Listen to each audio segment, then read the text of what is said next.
Hey everybody, the Bongas here, ready to give you a brand new Let's Play. Thomas Was Alone for the PC, and this is brought to you by GameAnyone.com. I got this game like several months ago on a humble bundle, and it's available on Steam. I'll be sure to put the link in the description, and if you want a copy of Thomas Was Alone for free, all you have to do is just send me a comment saying you want this game, and at the end of the Let's Play, I will reveal who gets the game, just based on like randomly generating like who in the comments wanted to get the game, and I'll pick one at random. That being said, this is a very interesting puzzle platformer designed by Mike Bithell, and everybody, well almost everybody in the indie scene knows who that guy is. He developed this game, and needless to say, it's very amazing when I first played it. So you know what, why don't we get this started, shall we? Because just me talking about it won't do it too much justice. The program is a failure. People forget this. It was a massive flop. The coders started adding name strings to the ALS as a joke. Thomas AT 23612 wasn't special. It was just an... Okay, I can't read the rest of that. Thomas was alone. Wow. A weird first thought to have. Yeah, and you'll get some narration like in every level as well, just to get around the story of each character. This red rectangle is Thomas, and apparently he's alone. To finish a level, all you have to do is just put your character over the white outline that matches your shape. And don't worry, you do see the controls right next to your character for a little bit. You can actually go to pause the game. Like, you can just go to your volume, your FX, music. Yeah, voiceover volume, of course, that's what it means. And you can return to the main menu if you so choose. I'm using a Logitech controller that's a rumble pad with Xbox 360 controls. Thomas decided to start listing his observations for posterity. 1. The whole alone thing. 2. Portals. They led somewhere. He'd yet to work out where. 3. Falling. Thomas was absolutely fantastic at falling. Thanks to gravity. He was almost as good at falling as he was at observing. Yeah, Thomas is the kind of guy that likes to observe things around him, and of course he knows how to fall. Yeah, so most of the intrigue is in the music and in the story. Interesting. Thomas couldn't fall past this block. Think, damn it, think. What if there was some kind of inverted fall? Some way to... what's the word? Jump. Yeah, just by pressing the jump button, whether it's space on the keyboard, Thomas had solved the great inverted fall mystery. Or A on your controller if you got Xbox 360 controls. A big jump. But Thomas noted there was no real danger in missing it. The world didn't want him to fail here. It was pushing him, but gently. Heh, gentle. So yeah, I never finished this game, but I did finish a lot of it. So I got most of the achievements on Steam. This all seemed a little dangerous. The world was not to be trusted. It was unstable, and it seemed to Thomas that it could let him down at any moment. Yeah, and the water will kill you. He was starting to suspect it might even be doing so on purpose. Paranoia. Paranoia. So yeah, if you fall in the water, you gotta start the level again. So don't do that.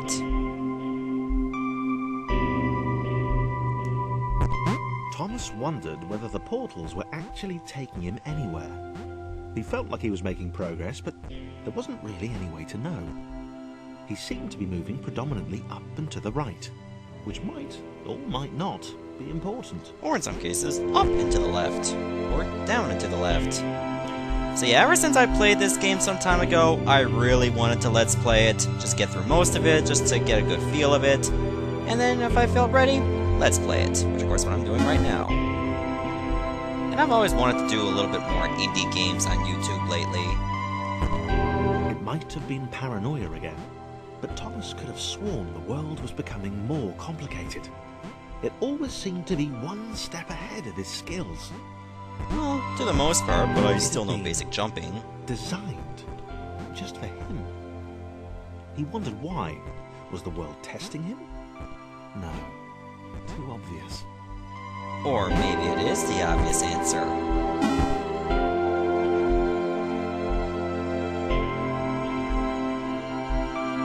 Yes, apparently now they Something about debuted the boiling, checkpoints. toxic, glowing water intimidated Thomas. He didn't like it. He certainly didn't want to swim in it. So now when you cross this, if you He made fall, another mental note. die, you just start here. Water. Not good. To be avoided. Yeah, so like I said before, the music in this game sounds very beautiful. And the control mechanics are very well refined. I mean, you're just a rectangle. What do you expect? You don't really need to code too much for a rectangle, or The rhombus. loneliness was getting to Thomas. No amount of observation or obsessive note-taking could combat that. Aww. Loneliness is a terrible feeling sometimes. I mean, sometimes for me, I enjoy my privacy, but at the same time, I don't want to be alone all the time. But that's just normal. Sometimes you want your space, and other times you want to be enjoying the company of others. Sadly for Thomas, he won't be able to do that because, well, he's alone. But for how long? That's the thing. Guess we'll find out soon enough. Thomas had a new theory. The world was training him. He could feel himself getting smarter. There was the mental list to consider.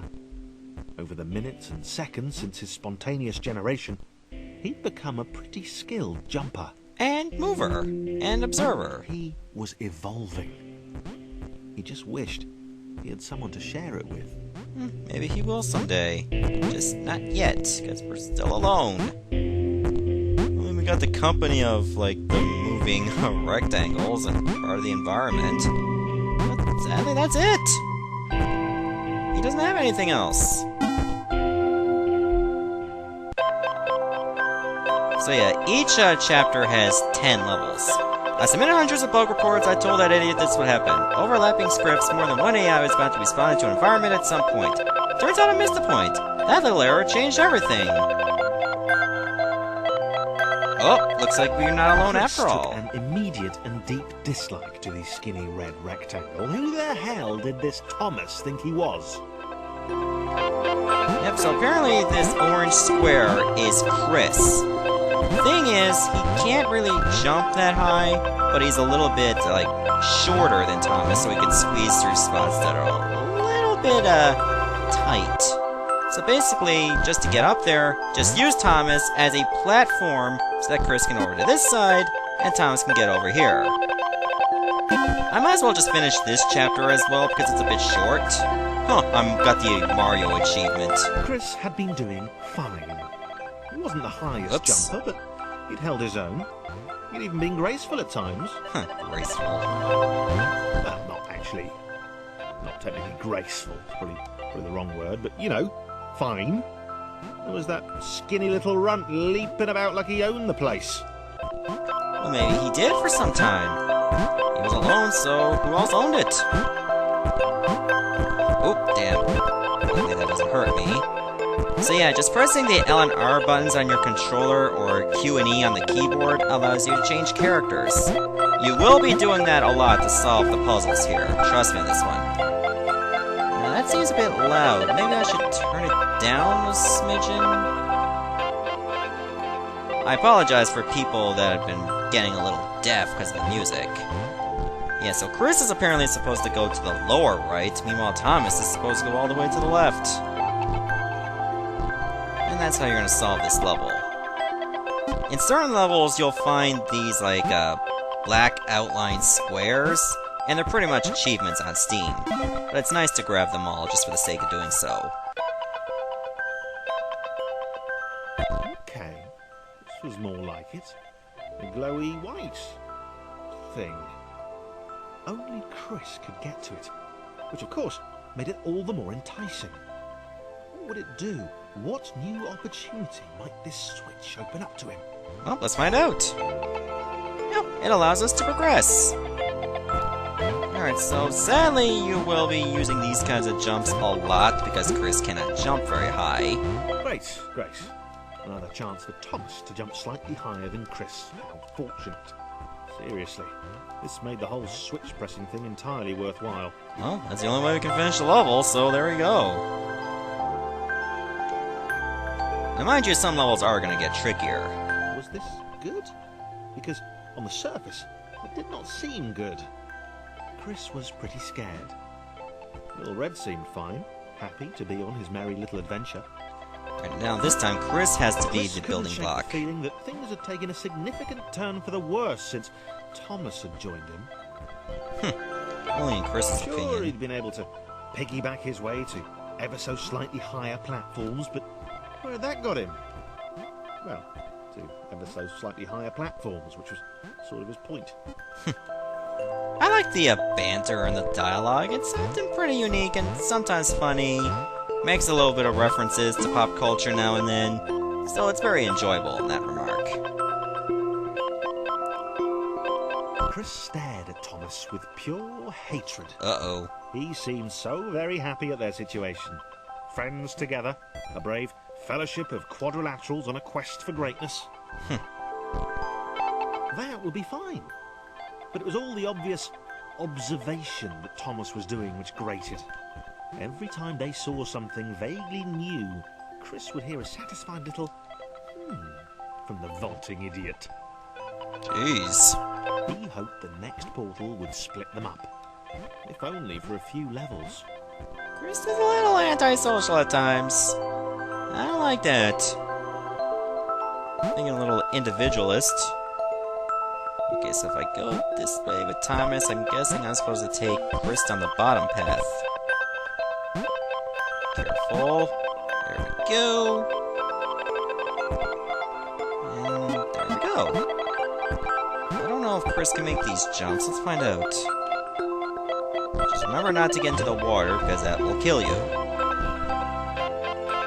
There we go. It seems pretty easy. That's because it is, for the most part. Remember, this is still pretty early in the game. And there we go. 1-6, already we get a new character! John knew. He knew that this was his chance. A moment to shine. This was game day. Ooh, yeah, it's on now. Perfect. This would not do. John needed room to show off his exceptional skills. As it was, he was trapped on the wrong side of these little dot things. Yeah, so John's special ability is he can jump Where did they pretty come high. from, anyway? I mean, very high compared to the other characters. But he's also the tallest, so he can get in the way in tight spaces, so be careful. Otherwise, you may not be able to solve certain puzzles. John inhaled the air of the open space, and it smelled of awesome. Girl. Time to flex those muscles, to put his training to use, time to show those little dots how it was done. Oh yeah, he's got his game face on now. Decided to press the switch to let the little dots catch up with him. John cared for his new allies. But Chris obviously doesn't. You could tell from the sympathetic expression he practiced in the mirror all these years. Really now? Doesn't he have a face? Oh well, that's game logic for ya. But I guess that's entirely the point. Alright, so I'm definitely gonna let Thomas try to get Chris up here. John doesn't have to worry because obviously he can jump super high. Speaking of John, I might as well let him catch up a little bit. So yeah, I'm probably only going to do 2 chapters in this video, and after that it'll probably just be 1, because it'll be a little bit longer. Remember, chapter 0 was merely a tutorial. Alright, so looks like Chris is going to be the only one to get down there in that little tight space. And I'm going to need Thomas to get Chris up here. Just get used to the switching characters around a lot, because you will be doing that, well, a lot. That's entirely the point. Yeah, I'll just let Chris get in the middle. I mean, John get in the middle, so Chris can get over here. I'm pretty sure, no, Thomas cannot jump that high. However, I can just use John over here. And there we go! That should cover everyone. I mean, John can honestly jump over that himself. 1-9. Oops, can't get up there yet. Ah, damn, that's still a bit too high for John. So I guess we'll need 2 building blocks. John was happy to keep helping. He felt it was important to his image that he was seen to help the little guys. Image. Alright, so I'm... How am I gonna get Chris up here, then? Alright, we'll do it like this. Move John around, not too much. And there we go, that should do it. If I can get Chris up there, it'll be a lot easier moving forward. Because I don't think John needs any help. He can be help, but he doesn't need the help. So yeah, you're also going to have to be doing this a lot too, just don't go too far. That way you can allow them to get there. Just remember, if you have a character on you, you cannot jump, because it'd be too heavy. That's kind of understandable, you know, physics and all that. Yeah, I think we should do it like this. Can I get up there? Yes, I can. For the most part. There we go. Okay, now this is where it gets a little rough. Especially for someone like Chris. Oops, let me move everybody a little back. It'll be a lot easier if I can get Chris up there first.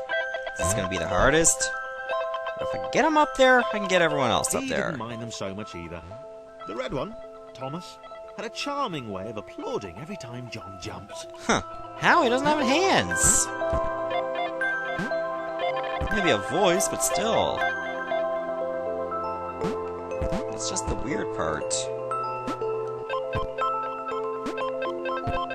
But, hey, this game has its charm. That's why I love it so much. There we go. Now everything should fall into place. The angry orange one was less immediately likable, but his unremitting cynicism and tutting amused John. Really now?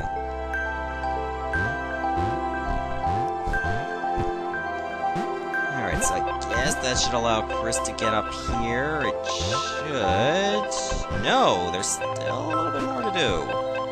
But this might be enough. There. Okay, that should get everybody covered. So obviously Thomas can get up there himself, and John needs no help.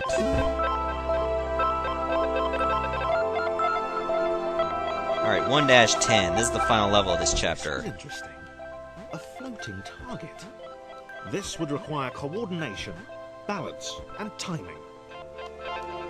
No kidding. John was sure the dots would be lost, but he was happy to guide them to triumph. I got an idea. Chris won't be able to jump that far, but I can use John as a support platform. Almost like a french fry-shaped ferry, so to speak. Gotta be too far for Chris to try to jump on John. Do this. Okay, Tom's gonna have to be the one to get up there. That's what the dots were for. They were there to extend John's reach, to make his performance even more impressive. John liked the thought. He decided to keep them. Indeed, as you should. There, seeing as how that's a floating platform, that means Thomas has to be the last one. And there you go. Now for Chapter 2. The initial group possessed simple variations in size and strength. More complex configurations were inevitable. As the era spread, these variations became increasingly extreme. Yeah, I'm not going to read who wrote that. So, this was how Claire would die. She knew it would happen eventually. Oh, that's so sad. What's going to happen to Claire? I guess you'll find out in the next part. Goodbye, everyone. Thanks for watching.